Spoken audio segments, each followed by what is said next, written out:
still haven't decided on a poll question. Tony Dungy from Football Night in America joins us. Tone, I'm watching the game last night, Jets and Bears, and I'm wondering, I don't know how good Geno Smith is, but if I said to you as a coach, who would give you a better chance to win, Geno Smith or Michael Vick right now, who would you take? Oh, I think Michael Vick would give you a better chance right now. But the dilemma that they're in is they pick Geno Smith, and you have to find out about him. I remember I went through that when I started in Tampa and got to Tampa, and we'd pick Trent Dilfer with the sixth pick in the draft, and we had to let Trent grow. Now, we didn't have an option. We didn't have a Michael Vick there. But I think if you're just looking at trying to win and trying to make the playoffs right now, I think Vick would give them a better chance. But if you're Rex Ryan, and it seems like you're year to year, aren't you trying to win right now instead of developing Geno Smith down the road? Well, that's a discussion you have to have with your management. You have to go in with the front office and the owner and say, hey, what is our goal? What are we trying to do? Are we building for the long run and we're trying to find out about Geno, or do I have to win? If I have to win to keep my job, then that's a whole different story. And you hope your front office and your management and your owner is honest with you. Are the Bears good? The Bears have a lot of weaponry. The Bears are up and down. I like what they did last night. Jay Cutler, I thought, handled all the New York Jets blitzes very well. He used his wide receivers and kept his composure. I think offensively they're very good. Defensively, I still worry. They still have some holes. But they're good enough to compete. I think they're going to be right in there in that division race.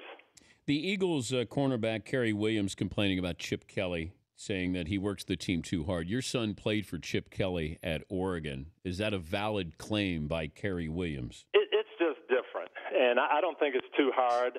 My son Eric went through that same thing. You run more. The practices are fast-paced. Your off days are a little bit different. It's not necessarily a day off after the game. It's not a slow day the day before the game. You have to learn to get through it. Now, the only thing I would say in defense of Chip Kelly, they're outscoring the other teams about 100-0 in the second half. So I don't know that they're worn down and tired in the second half. It doesn't look like it anyway. Yeah, it's a stupid comment. You know, and it's a comment you don't need to make to the media. If you feel that way, go in and tell Chip Kelly. Say, hey, Coach, I could play better if I'd get some more rest. I don't know about this. But you don't go to the media and say, hey, the reason we're not playing well is I'm tired. Tell your coach if you feel that way. Yeah, but I think he felt embarrassed because Deshaun Jackson burnt him for that long touchdown. So all of a sudden he had an excuse that, that Chip works him too hard and he was tired. What do you think? I guess. I don't know. I never understood. I always told my players, hey, if you got something, if something's bothering you, tell me. Don't go to the media. Don't tell your agent. Don't have your agent talk to me. Come and tell me. That's what you want. He's Tony Dungy from Football Night in America, joining us, Dan Patrick Show. I like how Peyton's on the sidelines for overtime. They lose to Seattle, therefore we want to change overtime rule. Why? There's nothing wrong with it. I mean, if Peyton had won the game, would we have changed it for, Russell Wilson? I mean, come on. And here's the thing. I coach defense, Dan. The Denver defense had 13 opportunities to win the game. Every time the ball is snapped, just because you're on defense doesn't mean you can't win the game. That doesn't mean you can't cause a fumble and run it back for a touchdown or get an interception or stop them on third down and make them kick a field goal and give your team a chance. They had plenty of chances. They just didn't do it. Russell Wilson executed better on that drive. There's nothing wrong with the overtime rule. Yeah. And here was the other thing, that we saw this with the Packers and we saw this with Denver. That I think you got to challenge Seattle, that you just have to let them know that you do respect him, but you're going to take chances. I thought, Peyton was great in the final minute when he started to push it a little bit here. We didn't see the Packers do it, but we saw San Diego do it. So what is the blueprint here if we're looking for one against Seattle? Well, you don't have to take chances. There are things you can get, and Seattle plays sound, solid defense. They don't give you a lot of gimmicks. There's some things you can take advantage of. Now, you have to be able to protect the passer, and it's harder up in Seattle. That clock is going off a little faster in your head. You need to be able to run the ball, which Denver couldn't do at all, so that kind of hurts you. But, yeah, there are some things you can get without taking some big chances. I thought San Diego had a brilliant game plan. Now, they've got some weaponry to do it and take advantage of it. They had pretty good protection at home, and they ran the ball and stayed out of long yardage situations. But there's some things you can do, and you do. You have to be aggressive. You can't play scared. Are you okay with the overtime rule? I am, and I actually think it probably was a change. I was okay with sudden death, but this is better. I mean, we showed the play that Russell Wilson kept the drive alive, made the scramble. If they stop him there and make him kick a field goal, they still get a chance. So I think it sets up just about right to give both teams an opportunity. Would you draft Jameis Winston if you needed a quarterback in the first round? You know what? As of now, I wouldn't. I'd have to do a lot of research and go in and talk to him. But you don't want the face of your franchise and the guy you're going to take in the top 5 picks to have all those off-the-field issues. You just don't. And so where you'd have to draft him, no, I'd be very, very hesitant at this point.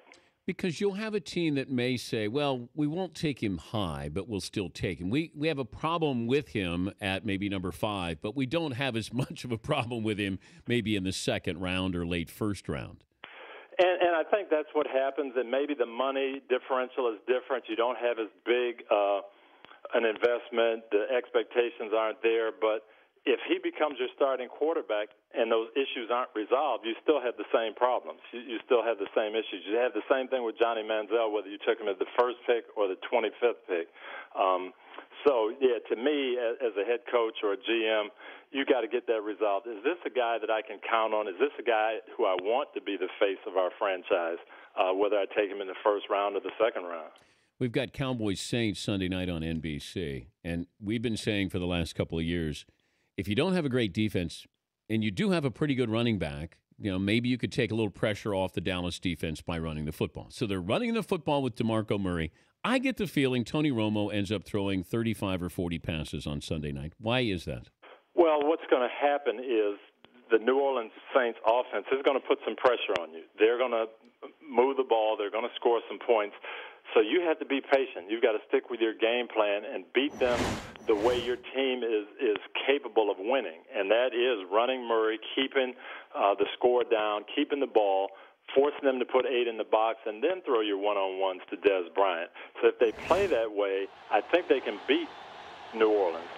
But if they go in thinking we've got to outscore them and we've got to turn this thing loose, it won't be that's not the way they can win. I will see you over the weekend. Looking forward to it, Dan. Should be a great week of football. Thank you, Tony. Tony Dungy from Football Night in America.